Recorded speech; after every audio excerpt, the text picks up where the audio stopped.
আসসালামু আলাইকুম ছোট বন্ধুরা, তোমাদের জন্য আরেকটি সহজ ভিডিও নিয়ে আসলাম। এখানে আমি একটি প্রাকৃতিক দৃশ্য আঁকবো।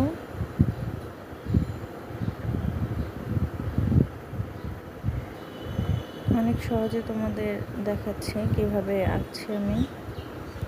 এখানে ঘরটা একটু বড় হবে, আমি ঘরটা এঁকে নিলাম কিভাবে।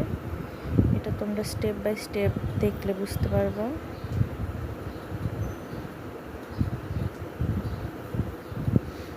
ফোনে অযথা সময় নষ্ট না করে এরকম ড্রয়িং তোমরা আঁকতে পারো, চেষ্টা করতে পারো।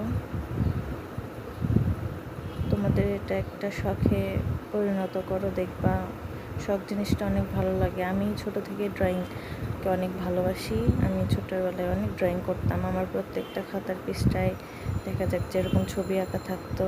তখন এতটাও ইমপ্রুভ ছিলাম না, এতটা ভালো আঁকতে পারতাম না।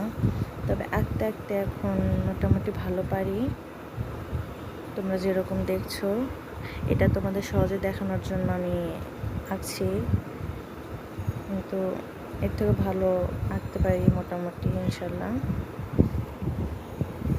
দেখো, এখানে আমি একটি কলা গাছ আঁকলাম। এখানে একটি নারিকেল গাছ দিয়ে দেব। নারিকেল গাছ আঁকানোর আগের ভিডিওতে আমি দেখাইছি কয়েকবার।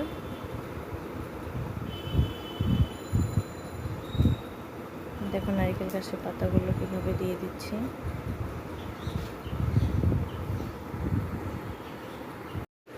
এখন পেছন থেকে দাগ দিয়ে দূরের গাছপালা দিয়ে দিব। এটা থাকবে দূরের দৃশ্য, তার সাথে একটা সূর্য এঁকে দিব। তো এখন এখানে গাছ আঁকছি, ঘরের পেছনে একটা গাছ থাকবে, গাছের পাতা দিয়ে দিচ্ছি। দেখো, গাছ আঁকানো অনেকটা সহজ। তো তোমাদের কাছে ভিডিওটি ভালো লাগলে লাইক, কমেন্ট, শেয়ার করো।